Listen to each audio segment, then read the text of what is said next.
we go back and we revisit one of the logging sites that we had been to, and the loggers said, hey, a big bull moose just ran down through the bottom of that clearing. And so Jay jumps out of the truck. The moose has run into the woods. I hotfoot over the hill with my rifle, and I get down close to Jay, and he comes out and he goes, get Bob. That's Stacey Annis, and on today's episode, it's not the trophy, it's the hunt. From NCPR and the Adirondack Center for Writing, this is The Howl. True stories, no notes, live on stage in the North Country. I'm Ethan Chanty. You know, my dad was a big hunter, and for all the 30 years that he worked at Alcoa, he would take at least 2 weeks of his vacation time during hunting season. But hunting, that was never for me. The idea of sitting out in the cold and the snow and trying to shoot a deer, I mean, don't get me wrong, I like venison, but not that much. Anyway, the very first year that he went hunting on his own, he was 16 years old. And that year, he got a 7-point buck. Those horns, they hung up on our wall in our kitchen the entire time that I was growing up. And I always thought, well, that's not a bad way to start off your hunting career. But then I learned that the next year he went out, when he was 17, he didn't get anything. Or the next year. Or the year after that. And for 10 years, he never brought home another buck. But still he went out year after year. I always marveled at that story, and truthfully, I kind of thought that his stubborn tenacity was like a little ridiculous. 10 years without a buck, I mean, I probably would have given up. But then one day, I was in a van on the way to Chicago. My band had a show out there, and if you've ever driven to Chicago from the North Country, you know that it's a 12-hour one-way drive. We were playing just one show, and it was going to cost me and my band a few $100s in gas, in food, and hotels, way more money than we were going to take in. A show that would in no way pay for itself. And then I realized it was like a light bulb went off. You just do the things that you love, even if you strike out for 10 years straight. He hunted despite coming up empty-handed for the same reason that I hop in a van to play shows to 10 people. You just do it because you love it. There was one thing he always wanted to do but never got to, though, and that was to hunt a moose. And on today's story, we are going moose hunting, and this one turns some heads. Stacey told us this story live on stage at the 2023 Howl Grand Slam in Saranac Lake. Back in 1992, in the Adirondacks, there was not many moose here. There was one moose, though, however, that we all followed closely, and his name was Big Richard. I don't know if any of you were around here for that, but Big Richard had a radio collar on him from the DEC, biologist, and anytime he was sighted, we would, there'd be something in the newspaper, and I was fortunate enough that one day we were out surveying for some sled dog trails, and very crude surveying, where you'd drag a tape, and then you'd stomp the ground every 100 feet, and we were in the Christmas tree fields, and all of a sudden, you hear this large tromping sound, and I look, and it's Big Richard. And the guy I was with said, whoa, this is interesting. He goes, so we go a little bit further. He was gone through the trees. And then we go a bit further, stomp, stomp, and there's Big Richard again. And I don't know if he was threatened or he thought there was a mating opportunity, but we bonded. So my husband is from Maine, and he's a hunter. And since he was 18 years old, he's been applying for the Maine Moose Hunt. It's a lottery. It's limited. There's not very many. It's really hard to get them. He's never won the lottery, ever. We are on diametrically opposed sides when it comes to moose.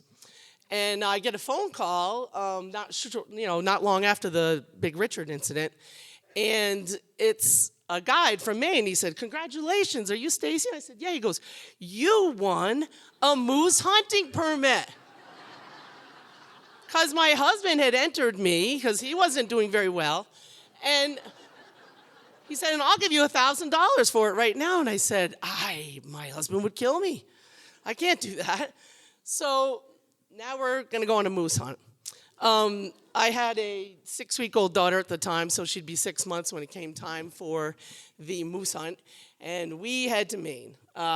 So it's my husband, his good hunting buddy Bob, myself, our daughter, and we're going to meet Uncle Dick up there, because Uncle Dick is going to make this a hunt of a lifetime for his nephew.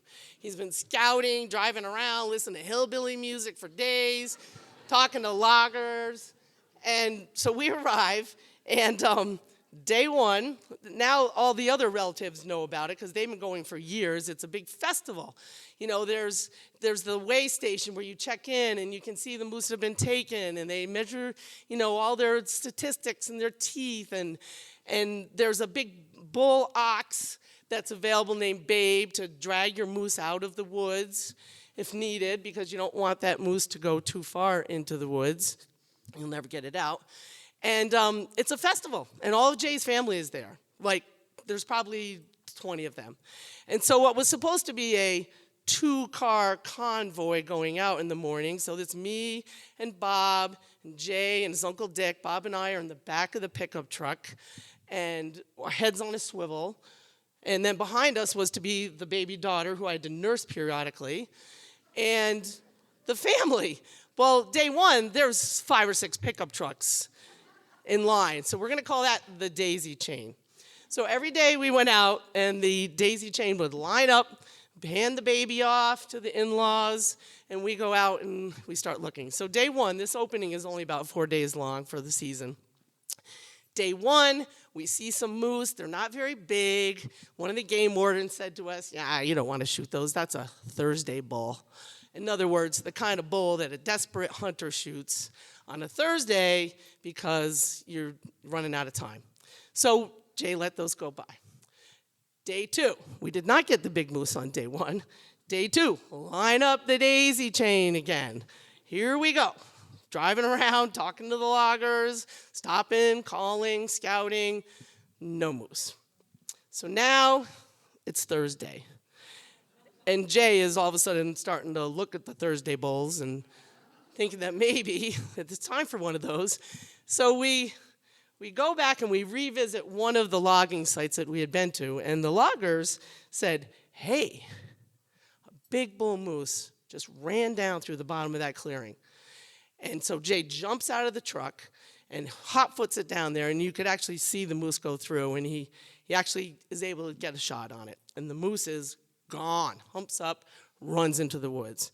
Now, one thing I haven't mentioned about this whole moose hunt, the reason why I'm there is the winner of the permit, you have to be present in the hunt. I've only shot a rifle once. I am the backup gunner in this situation. The moose has run into the woods.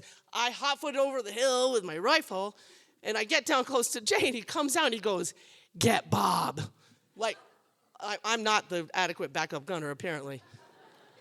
Now I'm like, oh my God, where's Bob? Where's Bob? Bob comes down over the hill, and I'm just standing there. I'm scared to death. Bob is my hero at that point because I'm waiting for this charging moose just to come out. It's gone. And fortunately, actually, the moose did die quite quickly, and he was just into the woods a little bit. So now we've got the daisy chain up on the hill, all looking down. Some of the fitter members came down the hill to join us. And the loggers, who are also very interested, because this is much better than logging, they come down the hill also. And so we're all standing there, and we're celebrating, and the loggers sort of talk amongst themselves, because now we're faced with how do we get the moose back up to the top of the clearing.